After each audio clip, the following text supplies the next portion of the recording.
Hi there, welcome to the part 2 of our cybersecurity threat and attack tutorials.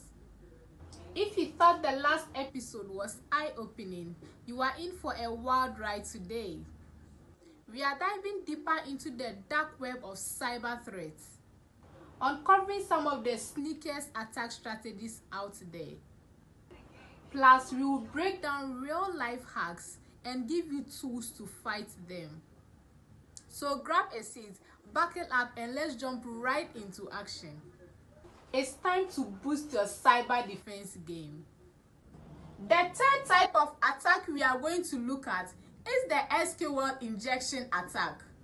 Structured Query Language (SQL) is a standard language for creating and manipulating data. Attackers control and manipulate the application's database, potentially gaining full access to sensitive information, bypassing authentication, modifying or deleting data, or even taking control of the entire database through SQL injection. And this is done by injecting malicious code into the input fields of databases. The goal of this is to trick the database from executing unintended commands. This can result into unauthorized access to sensitive data, database modification, or complete control over server. In SQL database programming, asterisk is used for all. Example, select all from users where username is equal to user input and password is equal to pass input. In this example, user input and pass input represent the values entered by user in logging into the system. The query is intended to check if there is a record in the users table that matches the username and password. Attackers exploit vulnerable SQL code by manipulating the input to change the query structure. Suppose the application directly inserts the user's input into the query without validating or escaping special characters. For instance, an attacker enters user input as admin and comments it and pass input as anything. The resulting SQL becomes select all from users where username is equal to admin and password is equal to anything. In SQL, 2- is a comment indicator, causing the rest of the line to be ignored. This changes the query to select all from users, where username is equal to admin. This modified query could return data to admin without even checking password, allowing the attacker to gain unauthorized access. How do we then protect ourselves from this attack? 1. Always validate and sanitize your input. Use built-in functions like HTML special characters or libraries that handle input validation in your framework. 2. Use less privilege principles. Configure database to use less privilege principles, where each user of the application has the permission it needs. For instance, if a user needs only read-write access to certain tables, that user cannot be granted the admin access. 3. Use a web application firewall, a WAF. It helps monitor and filter traffic between web applications and the internet. It can also detect and block malicious input. 4. Use stored procedure. Stored procedure is a prepared SQL code that you can save. It preserves data integrity and data alteration because it is inserted in a consistent manner, also limiting interaction between user input and SQL commands. 5.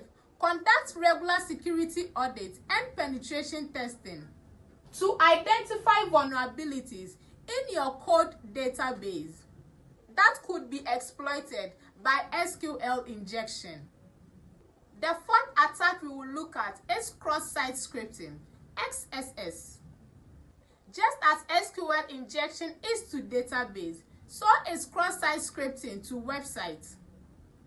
With this attack, malicious script, usually JavaScript, is injected into a website that is viewed by other users. When victims visit the affected page, the malicious script runs through their browser, potentially stealing cookies, session tokens, or impersonating user. This attack works just as the SQL injection, so the method of protection is just as discussed in SQL injection protection. The fifth point we are looking at is Advanced Persistent Threat, APT. This refers to prolonged and highly targeted attack, where an individual or group gain access to a network and remain undetected for an extended period. Unlike conventional cyber attacks that seeks to exploit cybersecurity weakness quickly for immediate gain, APTs are persistent and methodical, allowing attackers to gather sensitive information, steal data, or disrupt systems over time. Attackers gain access to networks through methods like spear phishing, exploiting software vulnerabilities, or social engineering. This is their initial intrusion. From there, they establish foothold, installing malware or using legitimate administrative tools to create a backdoor for persistent access. Attackers escalate their permissions to gain high access levels, enabling them to move deeper into the network. They then can explore networks to locate valuable assets, data, or sensitive information. Once valuable data is located, it is slowly extracted without detection. Alternatively, their goal may be to disrupt operation or cause damage.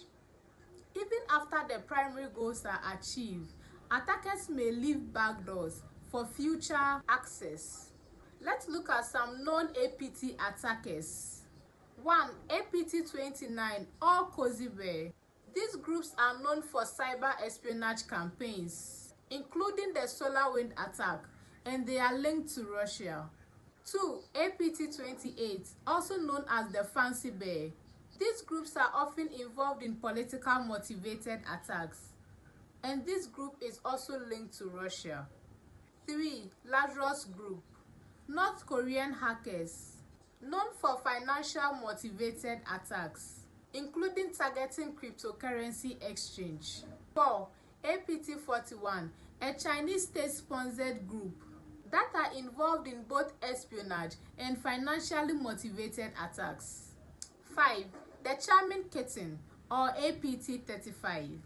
This group is linked to Iran, known for targeting dissidents, journalists, and government entities. Now, let's look at how to protect yourself from APT attacks. 1. Threat detection and monitoring. Use advanced tools like endpoint detection and response, EDR, user and entity behavior analytics, UEBA, and intrusion detection systems, IDS, for detecting unusual activities. 2. Patch management.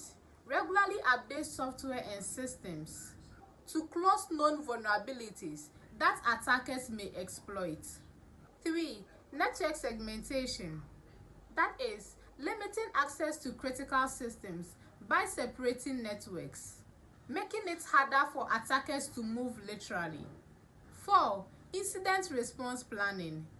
Have a detailed incident response plan to quickly detect, contain, and remediate APTs if they occur. The 6th attack we are going to look at is the zero-day attack. A zero-day attack occurs when a hacker exploits vulnerabilities in software that is unknown to the software vendor or a security community. The term zero-day refers to the fact that developers have had 0 day to address and patch the flaw leaving the system vulnerable and defenseless against the attacker. These attacks can lead to unauthorized access, data theft, a system compromise, usually before any detection. All mitigation measures are in place. Zero-day attacks are particularly dangerous. This is because they exploit unpatched and undisclosed vulnerabilities, making them difficult to defend against with traditional methods. These are some examples of famous known zero-day attackers. 1. Stuxnet 2010. This sophisticated malware targeted Iran's nuclear facility by exploiting multiple zero-day activities in Windows to sabotage control systems. Eternal Blue 2017. A zero-day exploit developed by the NSA targeting vulnerabilities in Windows Server message block. And we also have the Google Chrome zero-day vulnerabilities. Chrome has faced several zero-day exploits where attackers targeted browser vulnerabilities before patches were available, leading to unauthorized access or code execution. How do you then defend yourself against zero-day attacks, an attack that is unknown? 1. Behavior-based detection. Use advanced security tools to detect suspicious behavior, such as endpoint detection and response systems, EDR, or intrusion detection systems, IDS. 2. Patch management. Although zero-day attacks are unpatched, but ensuring that all other known vulnerabilities are patched, it will promptly reduce the overall surface attack. Another way to prevent this attack is through regular security audits. Conduct penetration testing and code review regularly to identify potential vulnerabilities proactively. You can also use the method of threat intelligence, staying informed about emerging threats, zero-day exploits, and indicators of compromise shared by the cybersecurity community. The sixth attack we are going to look at is the phishing attack. Phishing is a type of social engineering attack where an attacker tries to trick individuals into divulging sensitive information or performing certain actions, like clicking on a malicious link. It is usually posing as a legitimate entity, such as a trusted company, financial institution, or government agency to deceive targets. Phishing comes in many forms, such as the email phishing. This is the most common type of phishing, where attackers send mass email, hoping some recipients will fall for the scam, using malicious links, files, videos, audios, or other attachments. Spear phishing, more personalized or specific attack that aims at an individual or an organization. These messages often use details specific to the target to make the scam more convincing. The next is whaling. With this, attackers target high-profile individuals such as company executives or government officials with messages tailored to their roles. The next form of phishing we will look at is SMS phishing or smishing. This is the use of text messages to deliver phishing content. Another is vishing, voice phishing. This involves phone calls where attackers impersonate entities to trick individuals into providing sensitive information. And the last form of phishing we will look at is the clone phishing.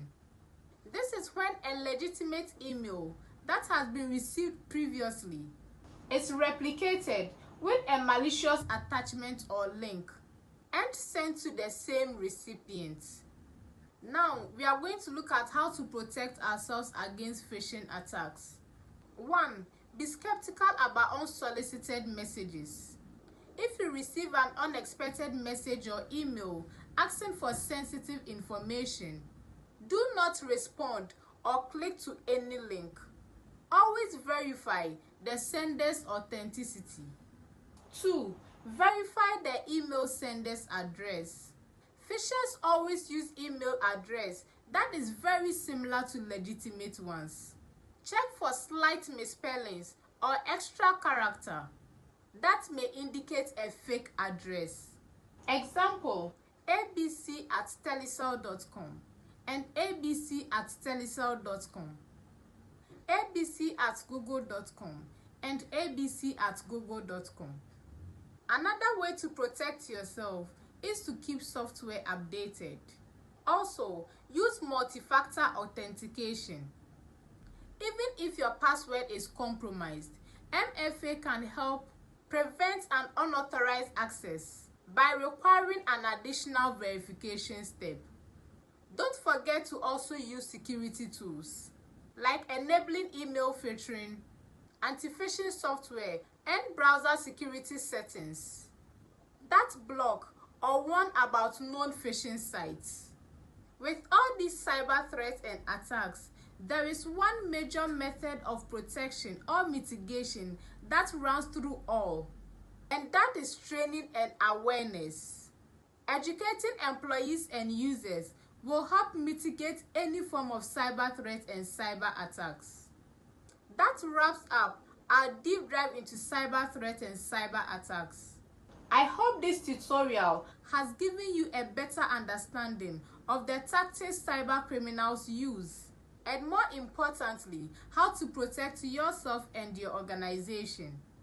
Remember, cybersecurity is not a one-time task. It is an ongoing process.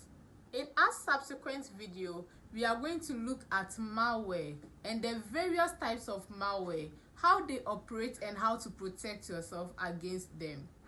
Stay informed, keep your defenses strong, and always be proactive about protecting your digital world.